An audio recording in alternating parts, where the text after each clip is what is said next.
product of the inner city himself, Johnson believes that consumers there are underserved, and he's determined to do something about it. What don't we know about dealing in the inner city that you know? First of all, we want like what everybody else has. And what a lot of times what businesses do, they build us a second, third-rate store. They don't build the same store they build in the suburbs. And they do that why? Because they just think the dollars aren't going to be there to give them a return on their investment? No, they feel they don't have to do it. See, we don't demand that they do it. But I do demand that. Johnson challenged corporate America to join him in the inner city.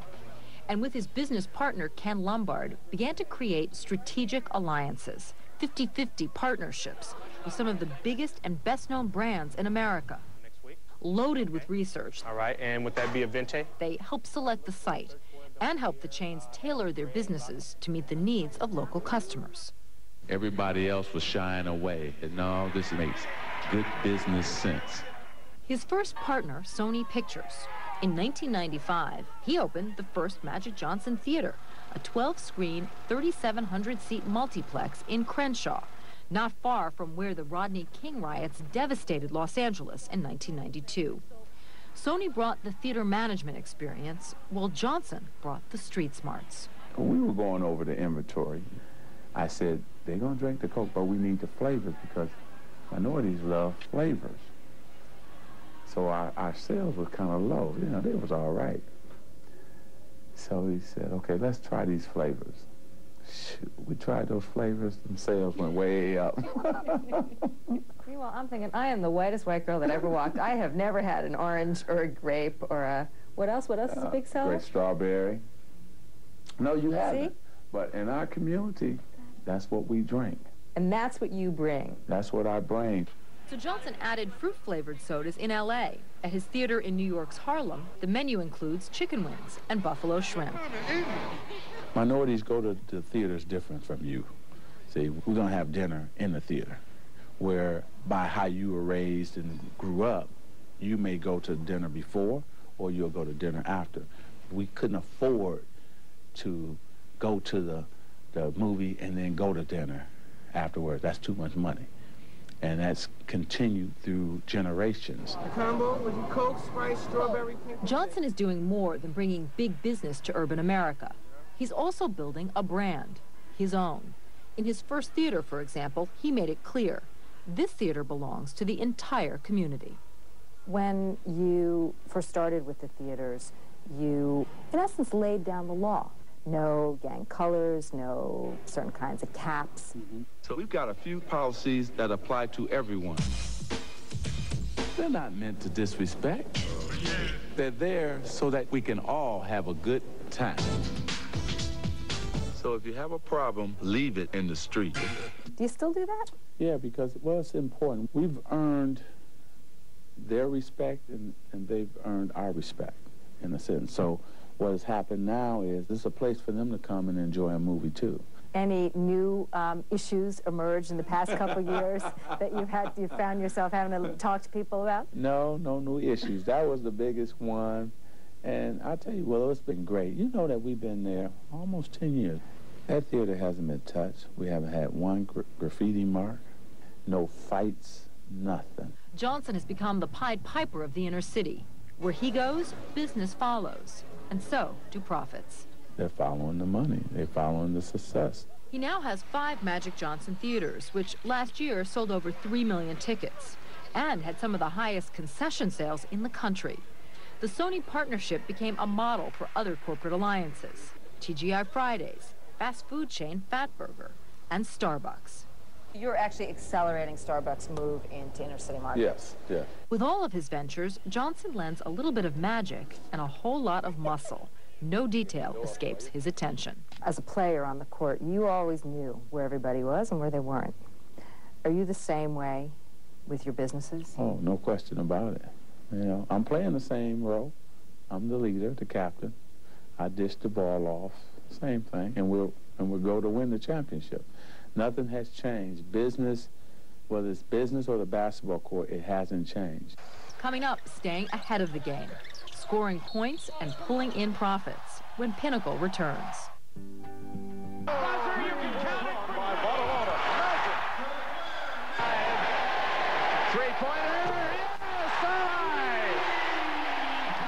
Magic Johnson may have had the basketball career that every little boy dreams of, but he says that when he was a boy, he dreamed of being a businessman.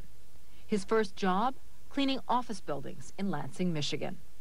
I would go in and I would stop on my favorite floor, which is the 7th floor, because it's overlooking downtown Lansing. And I would kick my feet up on this desk like it was my desk, and I would pretend that it was my office. And I would hit the intercom button. Wow. Sally, would you come in here, please? And, you know, I'm play acting this whole thing. Bring me some coffee and donuts and today's paper. So get your hustle shoes on, get out there. Today his assistant's name isn't Sally, it's Angie. His desk is in Los Angeles, not his hometown of Lansing, Michigan. And the reality is far bigger than the dream. I cannot believe from 15 to here I am now, getting ready to be 43, that I could actually hit the intercom button and call 3,000 names and tell them to come on in here, I want to see you. Most of those years, between the ages of 15 and 43, were spent playing basketball. On the court, he was a star in a leading role. Off it, he became an understudy, seeking advice from well-known business executives. I had a big ego when I played basketball. You have to be successful in sports. And so what I did was I reached out to other people to say, how do I get started? How can I build a business? What do I have to do from start to finish? What do I have to read? And the number one thing, put the sports section down. Michael always said, put the sports section down. That's number one. And Johnson followed that advice. He put down the sports section and picked up the Wall Street Journal and built a $500 million business, deal by deal. What drove you? Was it the challenge, the desire to prove yourself? No, I think just the challenge to prove that I could do it, because I'm a guy who needs challenges. That's what makes me go. That's what makes me tick. That's what makes me live and wake up every morning. Especially when people say it could never happen. When you throw in that and all the other factors, it made me work hard. Do you remember why they said it couldn't happen? In the communities that I was building my businesses in, they said it would never work in the urban communities in the inner cities. They thought that the people would destroy the buildings, or we would get robbed every day or something like that, I thought. We'd proven them wrong. They also said it couldn't happen because an athlete, even a superstar like Magic, couldn't possibly deliver off the court as well as he could on it. Johnson has proven them wrong. I know what I'm doing. I know the numbers. I know how to make a business run. We know our customers, and that's the number one thing. So what does the Magic Johnson brand stand for?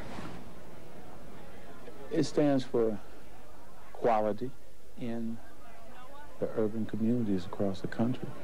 It stands for choices, because, see, in the suburb, they have choices. What restaurant? Oh, I don't know, I got 30 I can decide on. What supermarket? Oh, well, it's about 10 chains I can decide upon. Well, in urban America, we don't have those type of choices. It's usually one or none. How does it break down? Crusader, capitalist? Both. I'm both. You can't be one without the other. Because I got to teach our people, first of all, how to make money, and then understand money. Then once we educate our mind about that, then how to make it. But you can make it right in our own community. We got a spending power of about $600 billion. But that $600 billion we're spending everywhere else because we didn't have these services in our community. Now that we do, we're starting to spend it in our community. So those same people are capitalizing on that. See, we have no power because we don't own anything. Power is in ownership. That's when you start getting mayors elected and this and that, and you start making changes in your community. You can do that because you own something. People come to me because now I own something. And is that where your sense of power comes from these days, because you own something? Oh, for sure.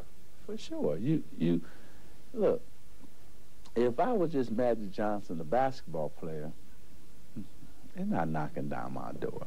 You are in the process of building an empire. When will you know when it's big enough? Are you there yet? I'm never going to be satisfied. What you know me quite well. I'm a worker. That's all I know. See, I love this. This is what I do every day. When I wake up, by the grace of God, I look forward to going to work. Coming up, looking forward to working and living one day at a time. Thanks you all for